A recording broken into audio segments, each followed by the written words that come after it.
Hi, good evening. Thank you very much. So it's a reading.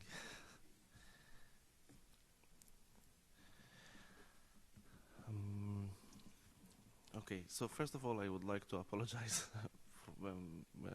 for my English, especially when I read. I'll be stuck, and you might help if you wish sometimes.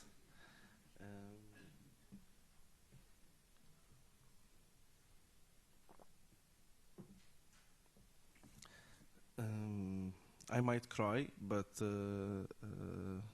I will stay. Sometimes I cry and run away, but this time I will try to stay on stage, because it's. I'll be reading from Native.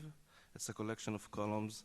I started writing for Haaretz back in the beginning of 2005, I guess.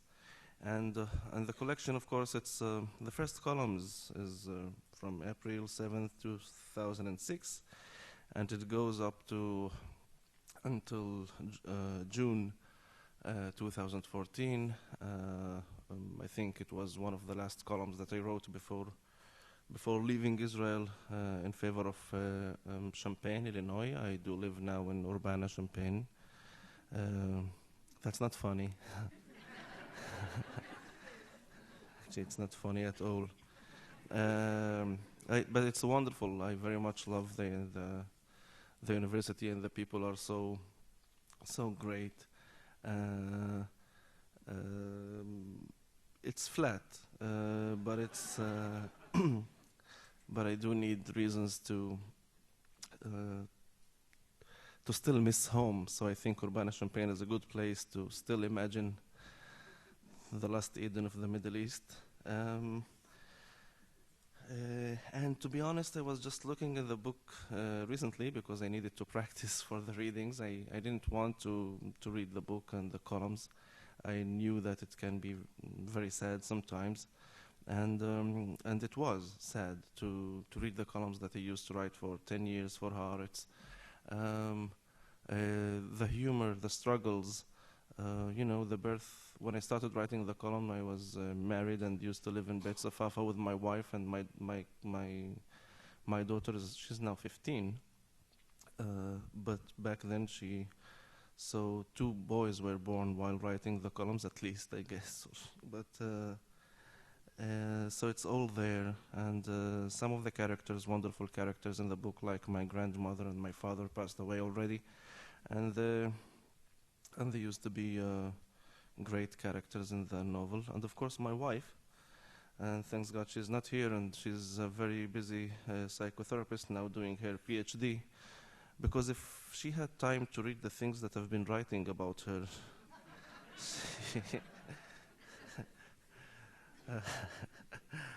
so yes. Okay, I'll start with something, and I very much hope that I will give you the chance to ask questions. Okay, so I'll begin with Yes, I Don't Want To. September 7th, 2007. No one takes me seriously. Everyone thinks I'm being funny all the time. The truth is, this is not everyone's problem. It's mine. I can never say no. Lately, I've been thinking that it's a genetic thing, or maybe cultural, even though I know that cultural and economic status are no less genetic than Down syndrome. I inherited, was taught, or simply developed an inability to be unequivocal with my nose. When I entered the Jewish world, meaning when I started to work for Jewish bosses who were usually older than me, whenever there was something I was asked to do but didn't want to, I said inshallah, which is the politest word I can use with someone who's older to say I don't want to. Jews treat it inshallah as though it means yes, but it doesn't. When an Arab says inshallah, I will come at 5 o'clock to fix your faucet in the bathroom, he's actually telling you forget it, I don't have time, call another plumber. That's how I found myself owing to a mistaken use of inshallah, washing dishes in a restaurant that I happened to eat in, leaving the university and becoming the sex slave of the owner of a steak joint who was on far side of the 60. So you're meeting me in the storeroom later on, inshallah. Afterwards, when I found out that inshallah has different meanings in other cultures, I switched to I don't think I want to. Still, politeness is politeness, and I really but really cannot say no, certainly not to a Jew. It's a caste thing. After the boss in the restaurant was arrested for some illicit financial activity, I started to rehabilitate my life. I re-enrolled in Bezalel Academy of Art, taking photography courses and enjoying every minute. When the time came that I needed money for paper and developing materials on a scale that I could no longer ask my parents for, I started to look for work in the profession. I went to the editor of a local paper with a portfolio and a camera slung over my shoulder and asked if they needed freelance photographers. Photographers we don't need, he said, and asked, tell me, are you an Arab? Yes, I nodded my head. Can you write? Yes. We are looking for a reporter on Arab affairs. What do you say? I don't think I want to, I replied. Following this wrong use of I don't think I want to, I found myself getting heart attacks in Gaza and Jenin, crying with hungry children, fleeing from snipers from both sides, interviewing wanted individuals and settlers, and trying to escape from helicopters. When the war stopped being sexy, I found myself interviewing models and dog barbers, writing about television, cars, nightlife, restaurants, pimps, and whores. A good few years passed until I adopted the rejection statement, that's not for me. I rehabilitated my life, wrote books, saved up money, and got a girlfriend. Do you want to get married? That's not for me. Is there a big hall in the village? That's not for me. 1,000 guests? That's not for me. Honeymoon in Anatolia? No, that's really not for me. A child? That's not for me. Another one? That's not for me. What about a third? No, I don't want to. Do you hear? I don't want to. Fine, fine. Since when have you become so unequivocal? That's it. I don't want to. With a powerful put-down assertion, I don't want to, I wrought miracles. I worked only in jobs that I wanted to have. I wrote only what I wanted. So simple. How had I survived without the words I don't want to? I wrote a screenplay in the television series that I wanted to write, and then I started to get a lot of calls from producers and big agents, a real success story, until recently when people who don't take no for an answer started to approach me. Already in the first meeting with the first producer who offered me a job writing a telenovela, I whipped out the put-down response that had saved me in recent years. I don't want to. With producers and agents, it turns out that the words no is not an option. It's like in The Godfather. You cannot say no to a serious producer. At most, you can hit him with inshallah and pray he will leave you alone. 5 producers to whom I said I don't want to came back with no is not an option. Suddenly, my no is being defied. Sure you want to, but you just don't know yet that you want to. That's another sentence you often hear from businessmen with plenty of money. Oh, really? So you are saying that I do want to? Sure you want to. Voila, I don't know, because the truth is that I don't feel so comfortable, and anyway, I don't have time. Do you want $50,000? Yeah, sure, that's something I really want. So you see that you want to? You were right. Okay, within a month, I want a musical for a huge production starring all the children's heroes. Inshallah. I take it you have no trouble composing music either, inshallah. Okay, that was the first one. Thank you. Thanks, but it was sad that not being able to say no. And that's not, when I received a phone call from the University of Urbana-Champaign, I didn't say inshallah, I said yes, I want to come. It was not, okay. So yes, okay. Anti-hero, it's better, actually it's better not to give a talk, but I'll answer your questions later. Anti-hero. We have to leave the country, I informed my wife. It's a column that I wrote just a week before the third novel, second person singular, was released, so it's April 30, 2010. We have to leave the country, I informed my wife as I went over the final proofs. We won't be able to stay here after this book is published. Don't exaggerate, my wife said. You're not the only one. There are a lot of bad writers and none of them is thinking about this.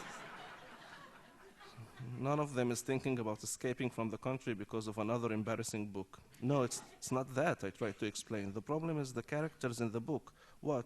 Are you trying to tell me that this time you managed to use your imagination and created a character who's not me? Terrific, terrific. Keep hounding me. You don't have a clue about how serious the situation is. And now that I think about it, I want you to know that it's all your fault. Me, you're blaming me. You know that without me, you wouldn't manage to write one sentence. Because of that, it's too bad. You're not a little different. What do you want? What do you want from my life now? Nothing. Not a thing. I wanted to end the conversation, but I couldn't stop myself. Couldn't you be a little more militant? I hurled at the main character who was lying next to me. Couldn't you be a little bit more activist? Go to demonstration, go to marches, get arrested? What? Why not? I snapped. You get arrested for nationalist motives. What's the problem? A nation under occupation and you are busy with twaddle like studies, work, home, and children? Fine, she retorted. That's the one? And turned her back on me. Do me a favor and let me get some sleep now. Unlike you, I have to get up for work tomorrow. Ya Allah, what I'm doing now?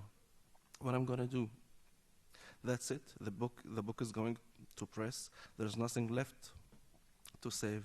Where was I all these years? Only now, 6 years after I wrote the first sentence, only now, just before it goes to press, do I grasp the gravity of what I've done? What exactly was I thinking when I started to write this thing? What am I, an idiot?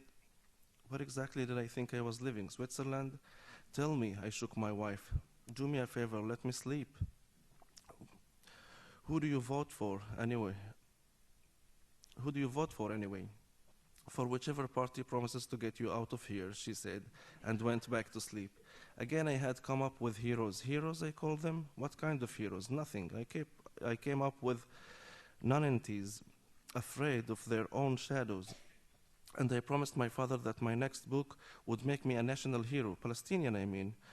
With pathetic characters like these, every beginning Arab journalist will make mincemeat out of me and become a national hero himself. Once more I had fallen asleep on the watch. Once more I had entered into my story to the point where I forgot about the reaction of those around me. But there's nothing that can be done now. It's too late, only to escape, just to pack my bags and hightail it out of here, to find a place where a writer doesn't have to bear on his shoulders any burden heavier than the story he's trying to tell, a place where writers do not feel a need to be national symbols. Oh, how I would like to be like Mahmoud Darwish.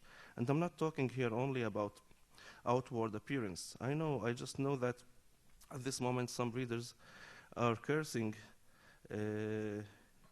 inwardly and saying, how does this rich who has no talent and above all has no values dare dream of even getting close to the shoes of national poet? They're right. Darwish didn't even write in Hebrew. Only now, as I got over the proofs, am I starting to think about the Arab readers. Not that the Jews are the people apart in this area. And the Arab readers look for the punches bag that will make them feel more congenial.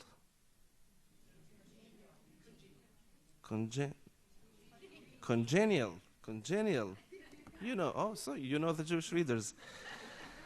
Congenial about his political impotence, the Jews will for sure look for a book that will give him an anthropological experience, a rare look into the mind of an Arab, or a book that is a journey into the very heart of Arab society. It's undeniable fact that every time I am invited to an Israeli literary event, literary event, I find myself sharing the stage with two belly dancers, an unemployed Arab academic, and darbuka player. Just this week, I got a call inviting me to some cultural festival. Have I reached Mr. Kashua? Asked the polite woman, and announced, we are very proud to invite you to talk about your new book to an audience of readers. I would be delighted, I replied. Could you please just tell me in a few sentences what the book is about for the program? Of course, the book is about a Jerusalem lawyer who is married and has children. One day, the lawyer goes into a used bookstore. Just a minute, excuse me, she said, interrupting. It's not about the conflict? No, not really, but it's a book about the condition of the Arab minority in the land of Israel. No, not exactly. About identity problems, maybe? I wouldn't say that. It's a story about a lawyer. Then I'm sorry, I have to check with my supervisor because we thought, just a minute, I shouted before she hung up. The lawyer is an Arab. Oh, okay, go on. So the book is about an Arab lawyer with identity problems that have to do with the status of Arab public in the shadow of the Israeli-Palestinian conflict. That sounds good, she said with an audible sigh of relief. Please go on. He has a wife who's also an Arab, and she certainly has serious problems deriving from the status of Palestinian women within the Arab society in Israel. And how would you sum up the plot in one sentence? In one sentence, I say, taking a moment to articulate my thoughts, I would say that the book is undoubtedly a rare look into a very heart of Arab society. That's the novels. But, yes.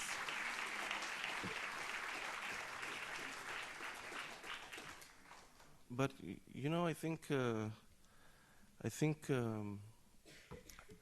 it was part of the this burden on one's shoulder, on a writer's shoulder, from both sides. Not in this funny way, can be tragic sometimes if you live in a place like the Middle East, trying to Israel-Palestine, being a Palestinian and also a citizen of Israel, being some kind of a naive dreamer that one day you can be equal, or at least my kids can be equal in a state, still defines itself, unfortunately, as a Jewish state. As a citizen, it's very frustrating. And yes, as a writer, probably I was criticized from both sides, but still it was a good success. It's good to be criticized. But I think that that it's a heavy duty. You know, sometimes people think that you're so lucky because you're a writer, you're doing the things that you love to do. That's not true. Writing is difficult. First of all, writing is difficult, period. And it's much more difficult when you find yourself in this situation. From one hand, you're supposed somehow to represent the society that you belong to, because I am part of the Palestinians. I am part of the Palestinian citizen of Israel. Their future is my future, and their identity defined probably more than they defined, or we defined ourselves, were defined by the majority as an unwelcome minority, as a fifth column, as a demographic threat. And on the other hand, writing in Hebrew and having this feeling of being monitored from both sides, also the Israeli side all the time, that when he's going to make a mistake that proves that all Arabs are the same.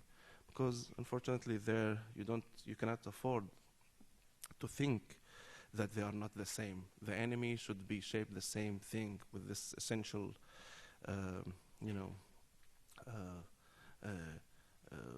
characters or culture, they love to call it, or mentality, they would love to call it. Instead of facing political problems, national conflict, land, economical problems, it's much better to blame it on the mentality of the other, of the civilization of the other, of the culture of the other. So yes, it was tough, but I still miss it. It's a lot of materials. And then I realized that the humor, while living there, was a huge tool for me. First of all, maybe more than expressing an idea or trying to deliver an idea for the readers, it was also a great tool for me to survive and make life for myself first bearable, to give a different angle at the situation and try, yes, humor and writing as a tool to survive and maybe also to protect myself and maybe also to protect this group of people that I belong to. Okay, so just one more, I think. Yeah, one maybe, I don't know. So this book is funny, I think. Okay, so actually I think that there are something like 4 or 5 stories about the Nakba Day. Nakba Day is the word that the Palestinians give for the catastrophe. It means the catastrophe. And the Nakba is what happened to the Palestinians, and it's the huge and modern history event that shaped the Palestinian identity more than anything else. The Nakba means the establishment of the State of Israel, losing the land, hundreds of thousands of refugees back then, more than 500 villages destroyed. And we remained as citizens of Israel because they just drew the maps in a way that we became citizens of Israel. But we are talking here about the same families who live in Tira. It's just 5 minutes distance from Kalkilia. Kalkilia is in the West Bank, and Tira is in Israel, and we are carrying different IDs. And of course, there's a wall separating Tira and Kalkilia.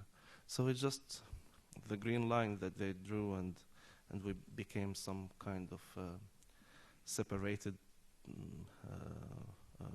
families or society or nation, although I'm not a huge fan of the definition of nations. So I wrote that piece on the Nakba Day after there was a new law of Nakba legislated in Israel. It's some kind of, because if you mention the Nakba Day, it means that you want to destroy the State of Israel instead of celebrating the Independence Day, which is not true. We always acknowledge the Nakba Day in our house, and we talk about a little bit with the kids about it. But we never desire to destroy the State of Israel.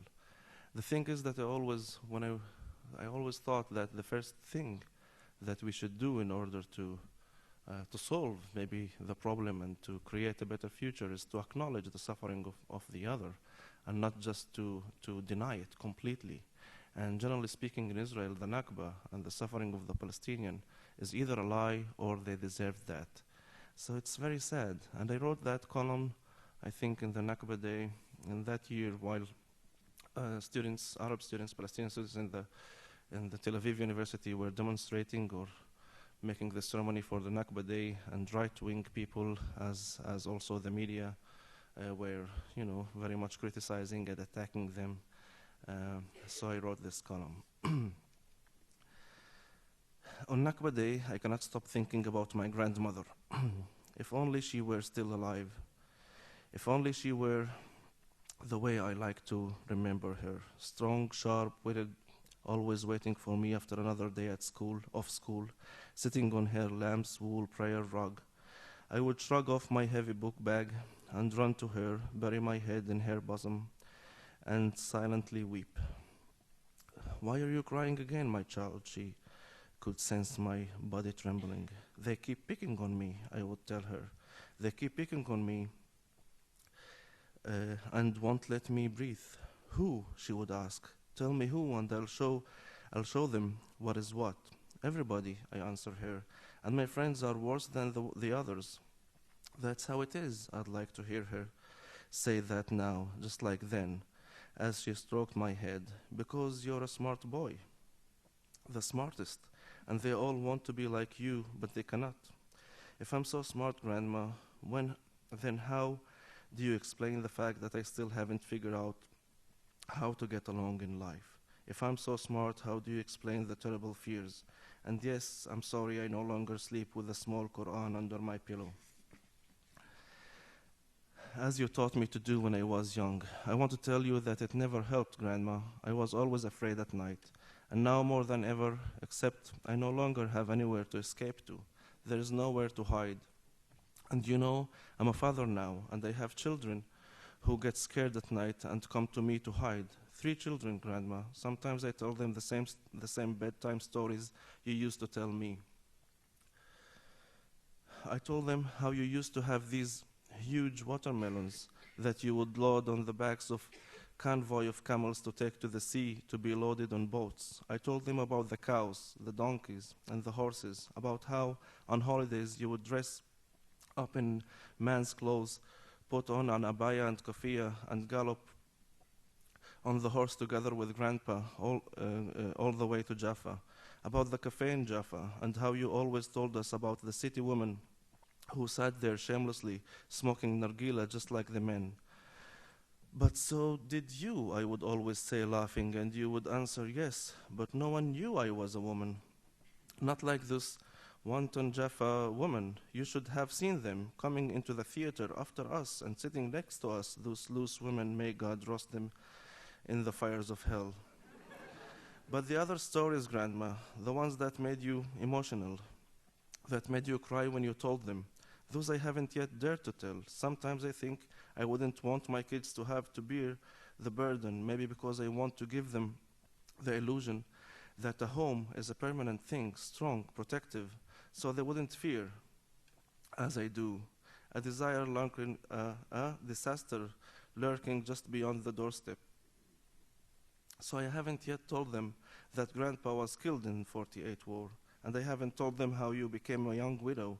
I haven't told them about your lands, which were all lost, or about the bullets and the whistle that whistled all around and the shells that fell right and left. I haven't told them about how you hunched over your baby son, my father, in the wheat fields, using your own body to protect him from the fire, and how you always used to say at that point, as if my body would have really protected him. If the fire had caught me, it would have taken him too, but at least I would have died before my son. So I don't tell them that one, or the most terrible of all your stories, about that moment when the shelling ceased and the silence suddenly descended, the moment you tried to go to bring food from the field to your 4 children, and you saw nothing was the same anymore. I remember that look, Grandma, the same look on your face each one of the 1,000 of times you described that awful day, always the same look, with eyes glazed over with tears, in just the same way. And I remember you always pulling out your handkerchief with that same delicate motion and saying, in that one moment I understood that everything I had was lost. How hard it is to live with this feeling, with the constant fear of the future, the idea that I must always be prepared for the worst, the feeling that at any moment everything I have could be lost, that a house is never a certainty, and that refugeehood is a sword hanging over me. Meanwhile, I've become a storyteller myself in a language you wouldn't understand, but don't worry, not that many people who speak it really understand. Sometimes I feel I'm basically telling all the same stories I heard from you. And just as you used to do, I repeat them time after time in all different ways and all different forms to no avail. Avail? People here aren't ready to believe your stories, Grandma, or mine. If only you were here now on the Nakba day, I would get on a horse and gallop all the way home, ask your forgiveness for having run away from you in your final days, and bury my head in your bosom for more silent weeping. Why are you crying, my child? If you only knew what I go through, if you only knew how hard it is to tell stories. Who's picking you up? Tell me, and I'll show them what is what. Everybody, Grandma.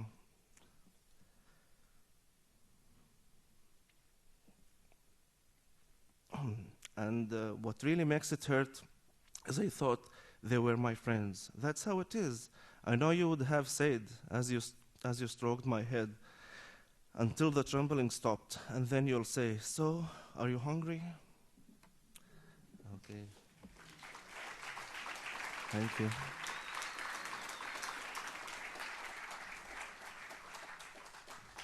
But mostly it's funny columns. Thank you. It sounds like you're allowed free expression by Haaretz. Is there a similarly influential Palestinian paper that allows free expression to Israelis, an Israeli writer? Well, the problem is that the problem is that I don't know, and that's a story that it's not that connected. First of all, there are wonderful Palestinian websites that Israelis, for me, just to be clear, it's more important to talk about Palestinian freedom of speech more than if it's a Palestinian newspaper who's giving Israelis the freedom of speech. Somehow it will go together in that sense.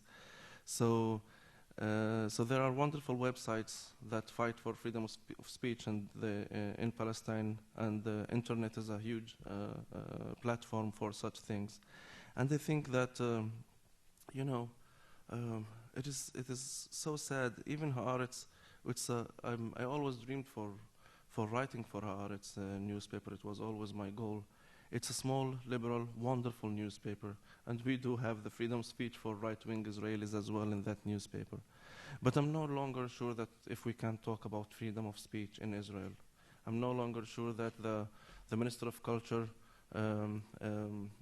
monitoring almost every theater play or every movie that's written in Israel can now talk about the freedom of speech of Israel. And not only chasing Palestinians, but also liberal Israelis. I'm not sure that in a state that you published even Zionist wonderful writers like Amos Oz and Gila Almagor as an actress and others like Shannon Street and singers, that I'm not sure that they're considered even extreme left at all, but because of their political views, they're listed like planted in a mainstream Israeli right-wing organization.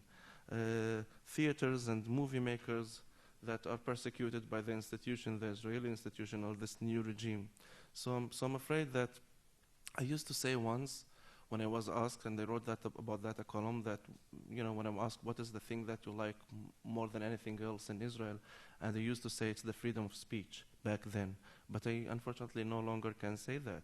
And even if you protect your freedom of speech and still fight for it, even if in newspapers like Haaretz, it still can be very much painful, and you can be treated like some kind of a traitor. And wonderful writers of Haaretz, Israeli ones, sometimes even almost lynched, unfortunately. So that's true. And of course, if we want to compare Israel to the Arab world, that would be a very big problem, because there isn't a lot of things to be proud about. It's basically sad, and I hope one day it's going to change. But I am a citizen that's supposed to live in a democracy, and I would love to compare the Israeli media or the Israeli regime to a democracy, because that's what they claim that they are. It's a democracy. So you compare it to democratic states, and then you find it's not that democratic. The Arab world is awful. And one of the things that I couldn't, the Arab world is awful. It sounds terrible. I mean, what is going on and what's happening there. One of the sad things that I grew up, I've never been a citizen of any state. I consider myself, until now, I'm not sure how much the state of Israel considers me as a citizen, never as an equal citizen. But for me, it's the only citizenship that I have. And I always try to fight for making that place, that state that I used to live in, a better place also for not Jewish people who live there. And so I felt like I failed. So what I'm trying to say is that it's tragic that we were always asked to compare ourselves as Arab minority, Palestinian minority in Israel, not to the Israeli citizens, not to our neighbors from Tira and Kfar Saba or anything like that. We were always supposed to compare ourselves to the refugee camps and poor neighborhoods around the Arab world, but we don't live there. And every nation, if it's the Egyptian, the Syrians, Iraqis, and the others, they have huge problems with their regimes, and and the same thing we have, and with their dictators and with the rulers, and the same thing we have both in Israel and the occupied territory, a fight with the ruler, with the dictators, with the regime. So I very much hope that democracy and freedom of speech will be part of the of the media and of the policy of the Middle East, both for Israel and the Middle East. But I don't know.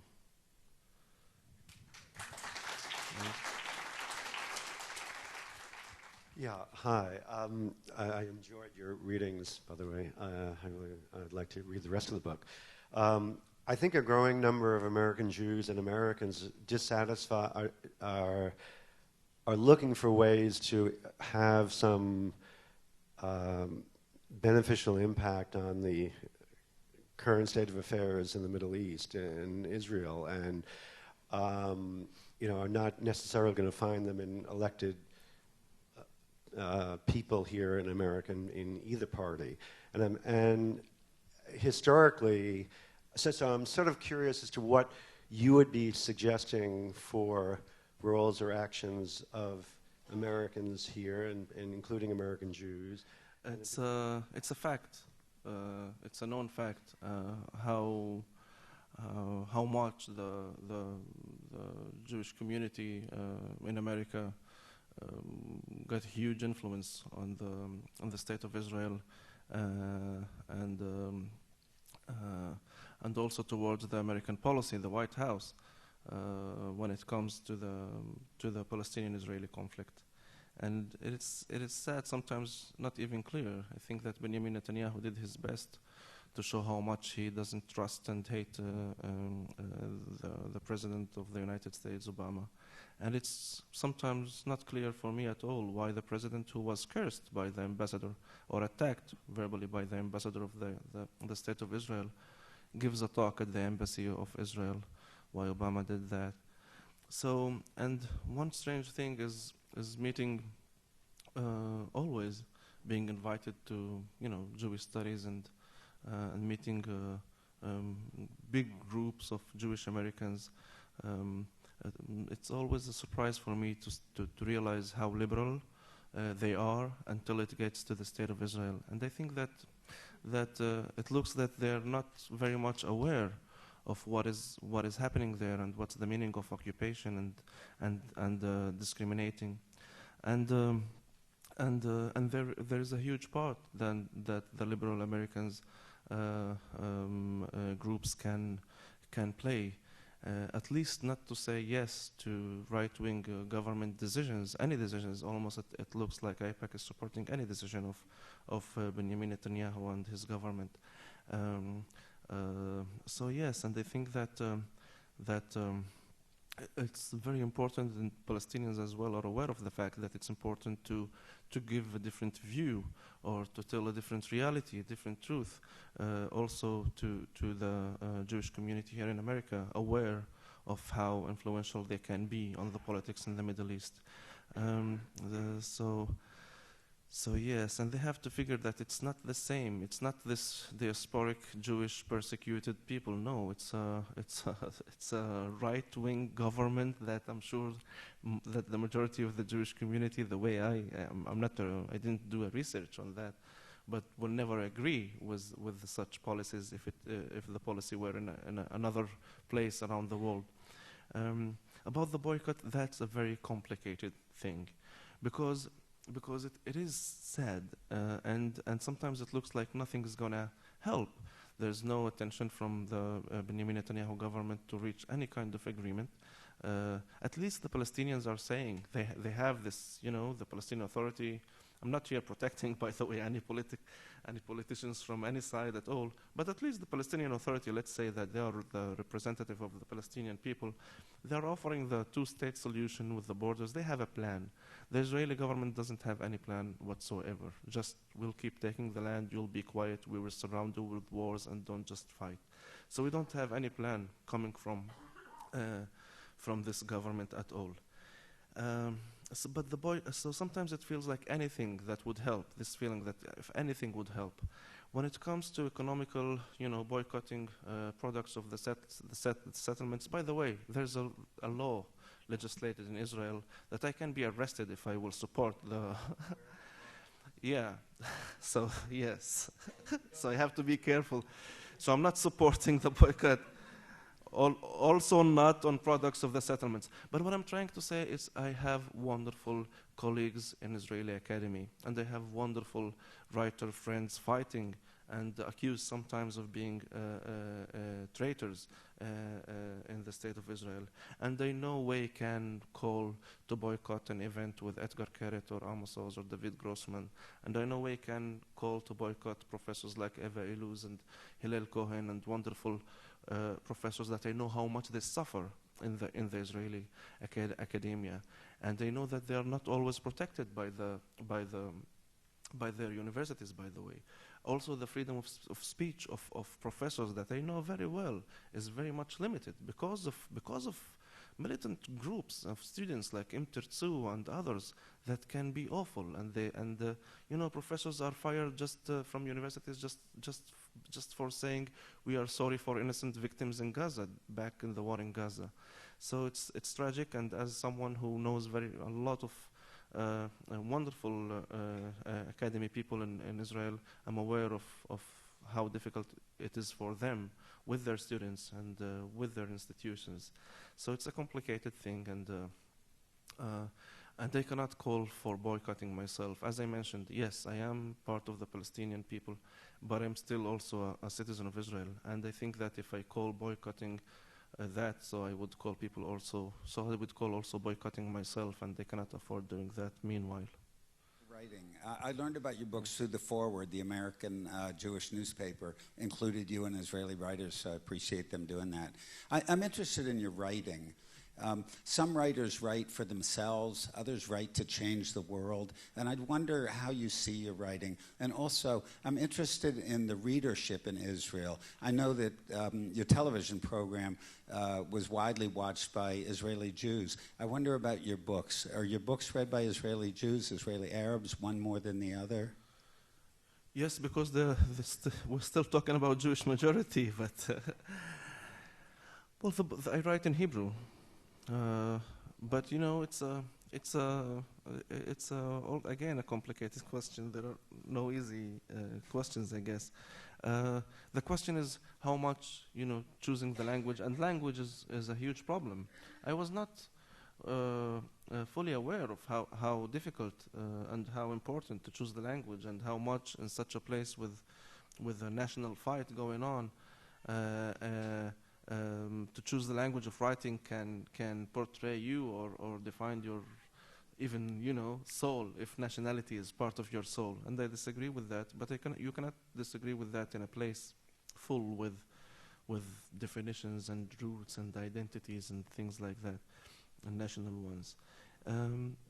So I would very much love to think that I don't censor myself, while writing at least novels. I think that when I write a column, I'm aware of the fact that it's going to be published, and I'm aware of the readers, both Israelis and Arabs. And I think that writing for TV, I'm very much aware of the audience and what I can say and not in commercial primetime TV, and sometimes it's painful. With the TV show, because it was Channel 2, it's the biggest channel, prime time, so it was also something that I was not expecting, this success and high rating. So at the beginning, I was a little bit, not a little bit, harshly even criticized by some Arab newspapers. But towards the end of that, the first season already, the same newspapers have a different thought. And of course, in the second, third, and fourth season, I received much better reviews also in Arab newspapers. Because when you are a minority, it's much more harder to criticize or to understand satire and to laugh at yourself. It's easier when you belong to the majority. And so it took a while. The books did very well, and I think, yes, the three novels were all in for many months in the best-selling books, and best-selling list, and you know, it's we're talking about 20%. That's the percentage of the Arabs, the Palestinian citizens inside Israel, and so I'm not sure about how many good readers. You know, I have a wonderful friend who would say that there are a few hundred Arab good readers inside Israel, but it's because it's we don't have real book industry or market at all. I'm not sure that we can talk about more than 6 bookshops, real bookstores in Arab towns and villages, not to mention public libraries that can be very rare. And there are no marketing system at all. So no publishing houses, no editors, and no critics for literature. There's nothing to do. And it's a fact. And the fact that my novels were read by more Arabs because of the fact that they were written in Hebrew. An Arab who wants to read a book, he would go to Steinmetzky or Tzemach Sfarim or any bookstore in a Jewish town next to his village or town. That's the reality. So I'm very well aware of it's a fact that if you want also to reach Arab audience inside Israel, you need to write in Hebrew because they can get your books and they can hear about your books. Wonderful friends of mine who insist on writing in Arabic, like Ala Hrahel and others, they will just print something like 500 copies on their expenses. They will pay for that, and they will market it in cafes and sometimes in butcher shops and things like that. So there's no marketing for books in Arabic, almost no bookstores, and so that's the situation. I think that the 3 novels were translated to Arabic. I said I think because I know that few, maybe just one was like an official way. They bought the rights and everything like that. And then I discovered that versions of the books in Arabic are available, which makes me happy. It's complicated to have a deal with Israeli agent, with Israeli publishing house. So I understand sometimes. So for example, the first novel that publishing house in Beirut bought the rights, they did that through my publisher in France, and the book was translated from French. Unlike the other books who were translated directly from Hebrew, I think the translation is much better, but was done in a piratic way? Pirate? Yes. So yes. Thank you. It was very nice listening to you read. I just would like to know, how has your writing changed? Or have you been influenced differently in the way you write now that you're based in America?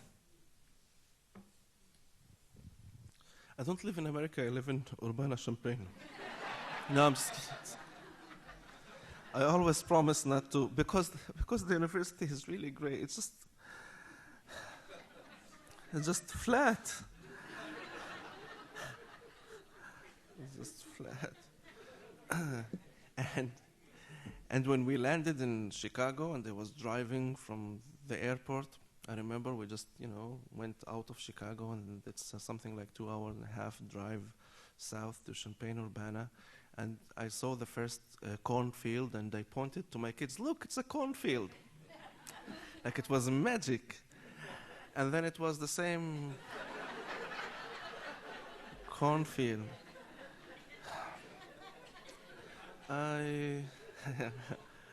Yeah, but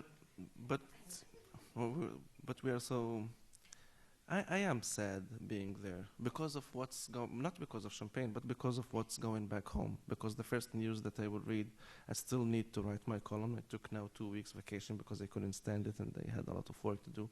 But I need to deliver a column tonight somehow. So probably it's going to be you.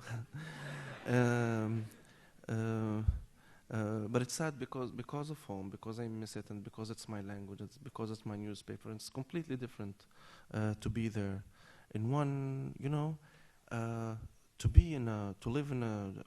I hate that, when I use it, a Jewish neighborhood, because it's not supposed to be like that. There shouldn't be Jewish neighborhoods or Arab neighborhoods in a place that should be a democracy. There should be Western Jerusalem, Eastern Jerusalem, or just a neighborhood. But it is a Jewish neighborhood. Like there's no room for Arabs in this Jewish neighborhood. It doesn't mean that I didn't have wonderful neighbors living there. But I felt, and it was always there, this feeling, and maybe the use of humor, again, to protect myself and to humanize the characters in the family in order to say something a little bit more political and more direct. So I think it's not fair to judge the Palestinian citizen of Israel while every sentence that you can write in Facebook can cause you your job and sometimes even your freedom, and to be put in jail for stupid things written in Facebook. And you have no idea what things Israelis are writing in Facebook, awful things. But so I'm trying to say that it's not fair to judge someone who knows that he's kept like an hostage. Economically, when it comes to it, there is nothing like independent Arab economy or anything like that. We just live in the margins of Israel, and that's the sad thing, is this, that you have always to say thank you. Even we know you're discriminated, but still look at your friends in the Arab world, and you still have to thank us, because it's your economy and your education and your life is in our hand. So what I'm trying to say, that it's scary not to feel that fear any longer living here in Champagne. And it was part of my writing, to calculate every sentence, every word, to be aware of losing your job and losing your position if someone doesn't like, or the way you write. Maybe it's because it became much more extreme than I ever remembered since that summer, 2014. And by the way, we left and we decided to leave before even the attack on Gaza started, the war in Gaza began. It was just to see the situation, racism in Jerusalem, that was enough to realize that everything is collapsing. And it was traumatic. I think that I'm still fighting that. The first months of moving here to Champagne was absolutely traumatic, like some kind of melancholy. Maybe I'm still dealing with that. So I think that I'm much more. I cannot afford that much of humor because intensive things are happening all the time. And I think since I moved, I'm more politically direct and more right about the political situation, less about family life or family experience, the way that I used to do back in Jerusalem. And again, I'm not sure if it's the extreme situation getting just worse with the time back home in Israel, or it is because of being away, missing and even more scared now. I don't know if it was a madhouse or a crazy place, violent place when I lived there, and I felt it, and I don't know if it now looks even much more difficult and much more violent. Maybe because I'm a little bit away and they can see the whole picture and the whole building. So I think, yes, very much it influenced my writing. And to be honest, I was thinking to quit. It's my editors, and it's Haaretz. It's such an important newspaper, and wonderful people work there that keep convincing me that my heard still should be heard there. But I don't know. We will see. I'm still not sure about what I'm doing. We'll have to leave it on that note of uncertainty. Please join me in thanking Syed Kashua. Thank you so much. Thank you very much.